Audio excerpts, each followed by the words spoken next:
Bonjour à tous et à toutes, j'espère que vous allez bien. Le fait d'armes le plus éclatant de la guerre de succession d'Autriche, la bataille de Fontenoy, est typique de la guerre en dentelle. L'armée française, commandée par le maréchal de Saxe, alors malade, mais resté plein d'ardeur, doit agir dans les Pays-Bas contre l'armée des coalisés, commandée par le duc de Cumberland, fils de George II, roi d'Angleterre. En 1745, la victoire de Fontenoy ouvre les portes en grand des Pays-Bas autrichiens à la France. Mais contre toute attente, Louis XV, roi de France, prend une surprenante décision. Vous savez laquelle? Messieurs les Anglais, tirez les premiers. Les Français aiment les paroles fameuses. Celle-ci, héroïque et légère, inscrit la bataille de Fontenoy dans la mémoire nationale. Même pour ceux qui en ont oublié les circonstances. Le 11 mai 1745, en cette journée de Fontenoy, les Français ont vaincu les Anglais. L'événement est assez rare pour être retenu et contient un parfum de revanche contre un ennemi héréditaire trop souvent vainqueur. La bataille de Fontenoy mérite pourtant plus que le seul souvenir de la fière parole attribuée au comte d'Interroche, répondant à l'invitation de Milord Charles Hay à la tête de la colonne anglaise. C'est une victoire qui porte Louis XV, devenu le bien-aimé, après l'émotion provoquée par sa maladie de 1744, à l'apogée de sa puissance et de sa gloire, au point de permettre au roi de guerre de se faire 3 ans plus tard, en 1748, roi de paix en Europe. Tournai, traversée par l'Escaut, est une porte vers les plaines flamandes et les villes de Gand et Anvers. Capitale des Francs au 5e siècle, puis rattachée au comté de Flandre, elle devient française sous Philippe le Bel, conquise ensuite par Charles Quint, prise par Louis XIV, cédée à l'Autriche, puis enfin repris lors de cette campagne de 1745. Louis XV est en pleine guerre de tous les côtés. En 1740, guerre de succession d'Autriche. En mars 1744, guerre contre le roi d'Angleterre, George II. En avril 1744, déclaration de guerre à la reine de Hongrie et impératrice du Saint-Empire romain germanique, Marie-Thérèse d'Autriche. Le champ de bataille sera dans le nord. Le roi confie l'armée au maréchal Maurice de Saxe. C'est ainsi qu'il va conquérir d'abord Tournai. La ville est bien équipée en hôpitaux et l'infrastructure est suffisante pour nourrir et loger les soldats. Le plan de bataille est élaboré en décembre 1744 pour débuter réellement au printemps 1745. Concentrer l'armée dans le nord, faire une diversion vers Mons et Charleroi et repartir soudainement vers Tournai pour surprendre les Hollandais. La guerre de succession d'Autriche vient de commencer, contestant, comme le nouveau roi de Prusse, l'électeur de Saxe et l'électeur de Bavière, la pragmatique sanction par laquelle l'empereur Charles VI voulait garantir la succession de ses couronnes à sa fille Marie-Thérèse d'Autriche. Louis XV saisit à sa mort en 1740 l'occasion d'affaiblir l'adversaire historique des Bourbons, qui n'est pas l'anglais mais les Habsbourg, porteur devenu héréditaire de la couronne impériale élective. Avec Frédéric II, roi de Prusse, le roi de France entre dans l'alliance de l'électeur de Bavière, candidat à la couronne du Saint-Empire. La guerre commence en Bohême. Prague est prise par Maurice de Saxe à la fin de 1741. Cette victoire est suivie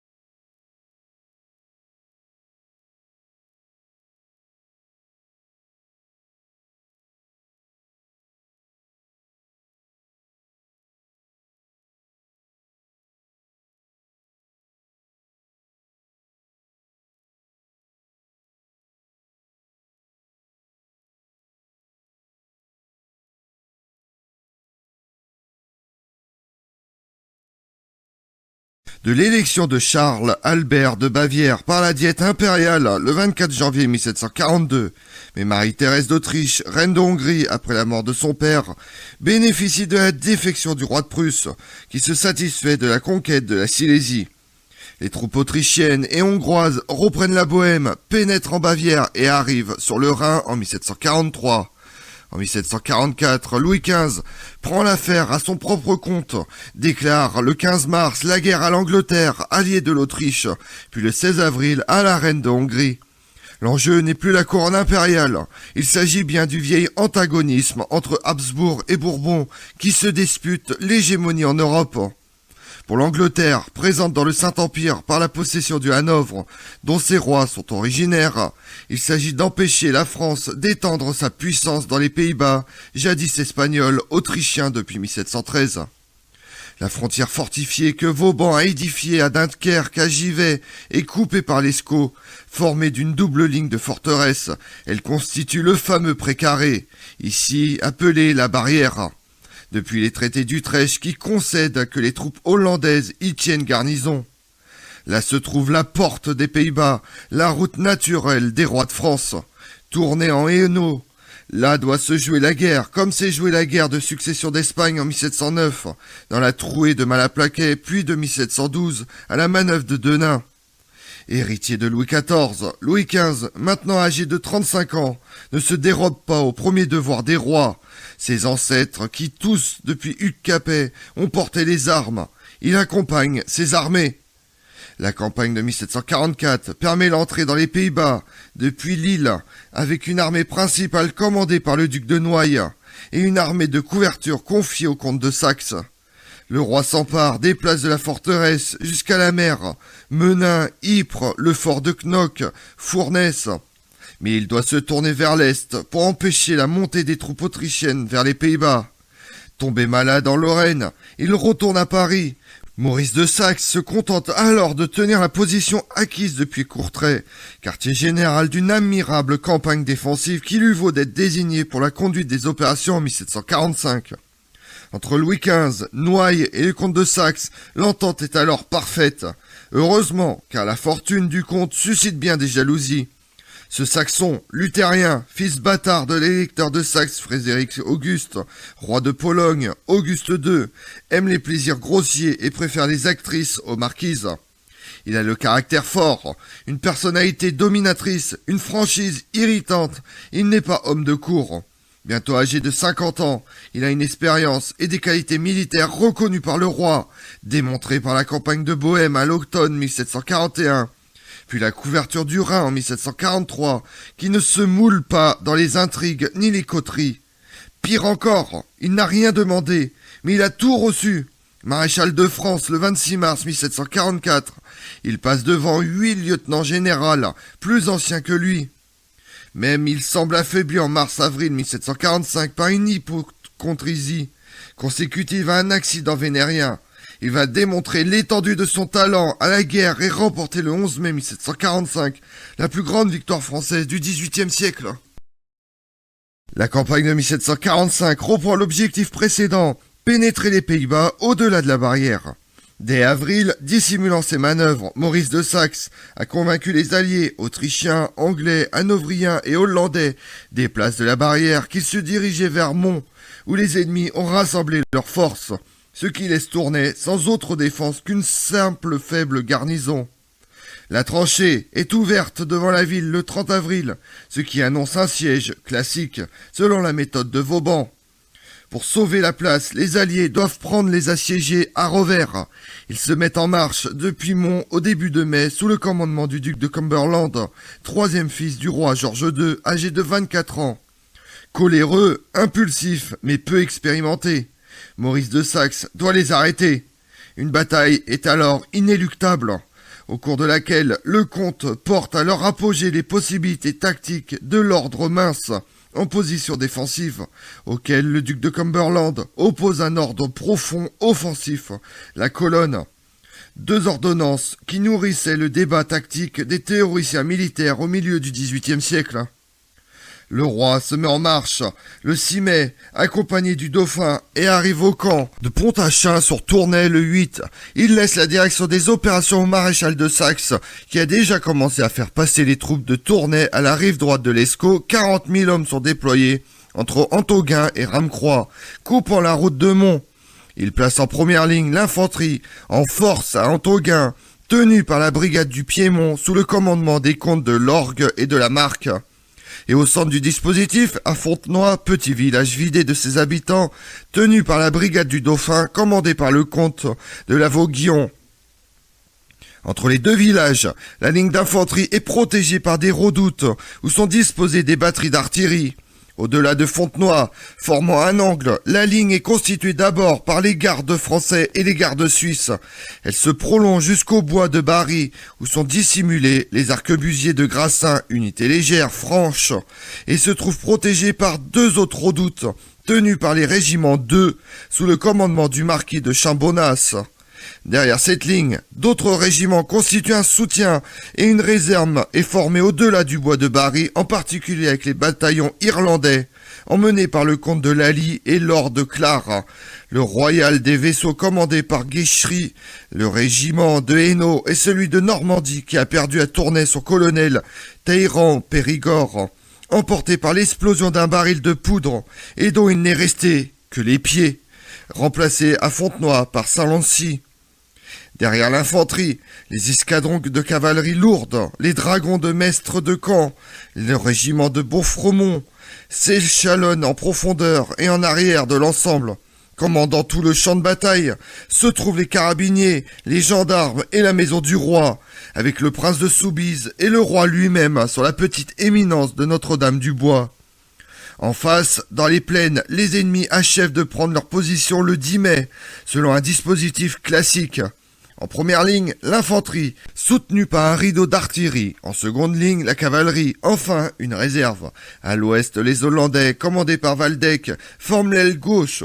Au centre, 8 escadrons autrichiens commandés par Koenigsegg, 72 ans. À droite, les Anglo-Hanovriens de Cumberland, que le vieux maréchal autrichien, très indisposé d'avoir à lui obéir, tient pour un blanc-bec.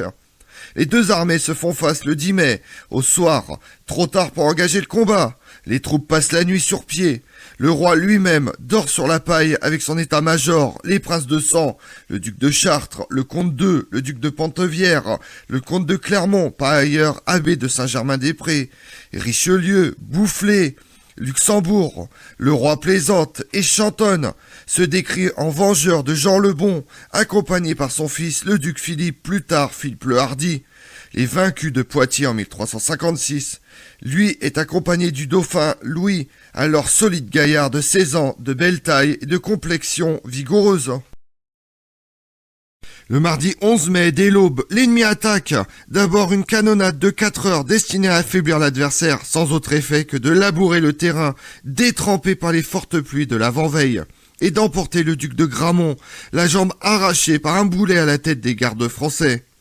Vers 9 heures, montée de l'infanterie hollandaise entre Antoguin et Fontenoy, reçue à bout portant par l'artillerie des redoutes et les fusils de Piémont, Crillon et des régiments suisses de Diebach et Bettens.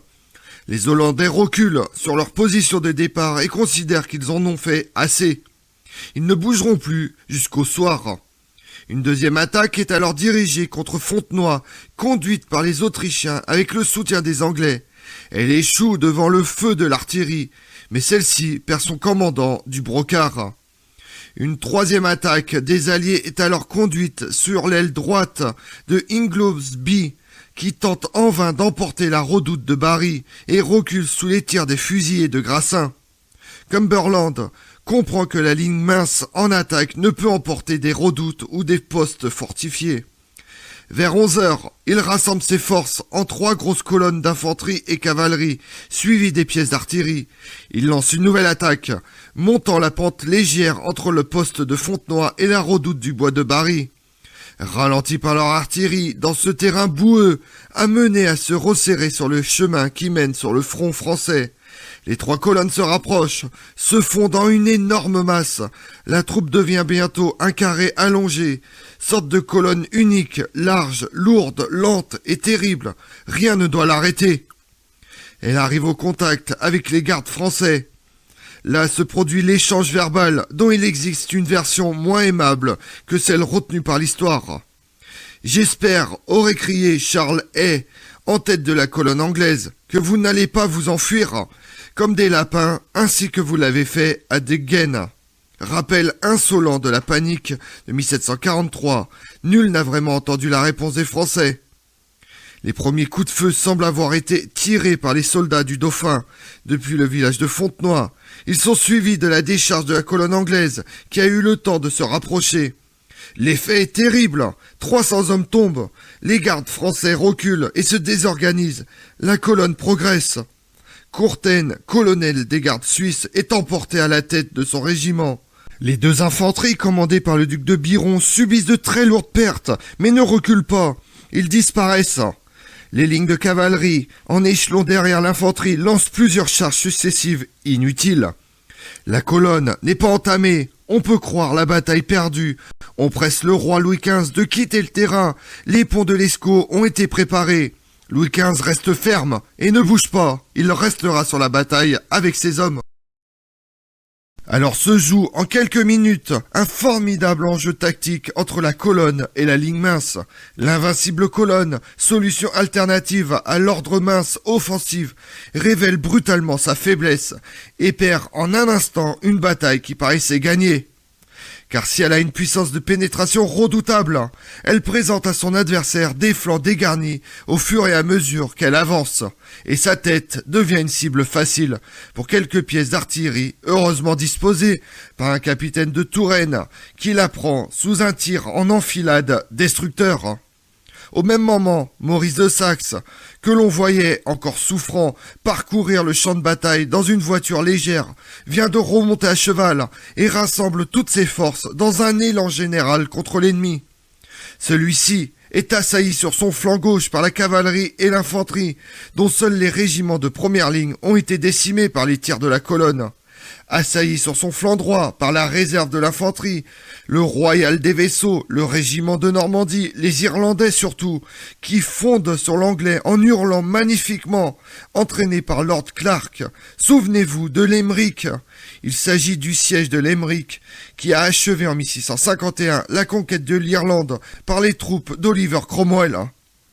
Le front de la colonne, enfin, très affaibli par la canonnade initiale, est attaqué par les carabiniers, les gendarmes et la maison du roi, magnifiquement conduite par le duc de Richelieu, qui après la victoire s'en attribuera le mérite. Collée à son terrain détrempé, trop serré, la colonne anglaise ne peut même pas esquisser une retraite. En un instant, les Anglo-Hanovriens perdent des milliers d'hommes. Les survivants se replient. Le duc de Cumberland se retire à 2 heures et abandonne sur le terrain ses morts, ses blessés, ses canons. Dans la nuit, il reprend la route de Mons. Maurice de Saxe ne poursuit même pas le vaincu. Les pertes ont été lourdes. Environ 15 000 hommes, tués ou blessés du côté anglais, 5 000 du côté français. Louis XV, parcourant le champ de bataille, en a été ému et ordonne de soigner avec la même attention les blessés des deux armées. Sur le plan moral, la victoire prend tout de suite une importance considérable. Louis XV, qui a vaincu les Anglais, par exemple avec sa fermeté, refusant de quitter le champ de bataille quand celle-ci semblait perdue. Ainsi s'explique l'esprit de conquête qui anime désormais ses troupes jusqu'à la fin de la campagne de 1745, achevée à Bruxelles, qui capitule en février 1746. Cette capitale, dans les trésors de laquelle se trouvent les étendards perdus par François Ier à Pavie. Au printemps 1748, les Pays-Bas autrichiens sont presque entièrement conquis. Louis XV, maître des Pays-Bas, jouit en France d'une popularité considérable qu'il partage avec le maréchal de Saxe, qui a été nommé maréchal général des armées du roi le 11 janvier 1747. Vainqueur de la guerre, Louis XV, roi souvent secret, donne alors une expression éclatante à des conceptions politiques internationales très novatrices. Il fait la paix en roi, non en marchand, non pour abaisser la maison d'Autriche, mais pour asseoir avec elle les bases d'une paix durable et peut-être d'une nouvelle organisation générale de l'Europe. Geste sans exemple et fort mal compris par l'opinion, il restitue l'ensemble des Pays-Bas à l'Autriche au traité d'Aix-la-Chapelle. Il est ainsi le premier monarque à révoquer le droit de conquête et à énoncer hautement qu'une paix durable ne repose pas sur la force des armes. Pour proclamer ce principe nouveau d'harmonie entre les puissances, il fallait être vainqueur. Et pendant ce temps-là, dans le monde, le 11 mai au 27 juin 1747, c'est la troisième guerre intercoloniale. On voit le siège et la prise de la forteresse de Louisbourg sur l'île du Cap-Breton par les Britanniques. Le 14 août, en Italie, la prise de Tortone par les Franco-Espagnols. La citadelle tombe le 21 août. Le 19 août 1745, c'est le second soulèvement en Écosse des Jacobites. Partisans de Charles-Édouard Stuart, Bonnie, prince Charlie de son surnom, au trône d'Angleterre, d'Écosse. Charles-Édouard Stuart débarque le 2 août, s'empare d'Édimbourg, puis pénètre jusqu'au centre de l'Angleterre. Le 21 août 1745, Pierre de Holstein-Gottorp, le futur tsar Pierre III de Russie, épouse Sophie d'Anhalt-Zerbst, future Catherine II de Russie, la Grande Catherine. La victoire de Fontenoy coûte 15 000 hommes aux coalisés et 7 000 aux Français. Elle voit Louis XV la conquête de la Flandre. Elle est restée populaire en France, car elle flatte vivement l'esprit national. C'est la seule victoire des temps modernes qu'un roi de France ait gagnée en personne contre les Anglais. Cette victoire n'est pas due à une manœuvre habile, l'armement et la tactique alors en usage de s'y prêter guère. Elle montre que pour le moment, c'est le feu et non le mouvement qui est le facteur prépondérant du combat. Je vous remercie d'avoir suivi cette vidéo en ma compagnie.